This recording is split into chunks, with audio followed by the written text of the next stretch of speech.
Well, can you remember when you first started thinking about leading a Jane's Walk yourself?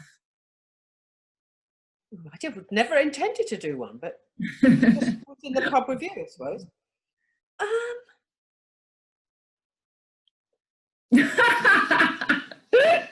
This is going to be great. It's terrible.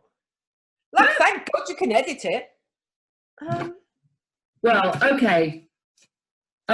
One of the reasons why I thought it would be good to interview you about your experiences of walk leading is because I think it's off-putting to some people who maybe would sort of half fancy the idea of leading a walk, but they don't really think they've got any area of expertise, you know. And that's exactly what I felt. I don't know anything about history or architecture or all these things. But somehow it came up that I'd worked at all these different places in the town centre near where we were, maybe. I can't remember how it came up, first of all. I remember that conversation. The title of it was something like Fiona Broom's Places of Former Employment. Do you remember? That is so silly, but it was really fun. It was funny. Because I worked at the tourist office, and because I worked in Colchester Castle and worked in bars and pubs, and then I'd worked with homeless people, so I'd worked in the night shelter and with young people leaving care and in Bernard Brett House. There was such a variety. It really was. Taking people along. It was fun. It was really fun. People love something a bit personal, I think. We see an old shop or something, we love it. Oh, remember, I worked here, someone says, and my sister worked there and all this. And that's half the fun of it, really. The personal bit about living in a town and then exploring it with other people. Yeah, it was about your stories. Yeah. And the idea that... It's all about the stories and the relationships you had whilst you were living and working in these places, and what you did there and what your memories are. And it's particularly in the spirit of Jane's Walk and the work of Jane Jacobs, that the sources of expertise that she's interested in are those that we find inside ourselves, you know, that we perhaps have never had been in a context to sort of articulate.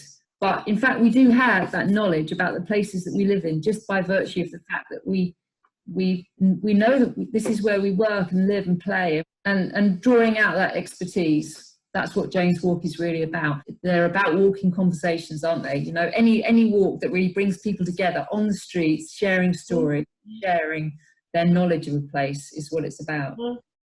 So what was your your memory now of leading that walk? Like the actual experience of it? Yeah, well, it was fun to lead that walk because I didn't really have to prepare, because it was my life and I knew all the memories and all the places I'd worked. It was could just pour out of me. So that was nice. And people were chatting to each other. They were chatting to me, asking me questions. I was amazed that there was so many people that were even interested. So that was quite a buzz, really.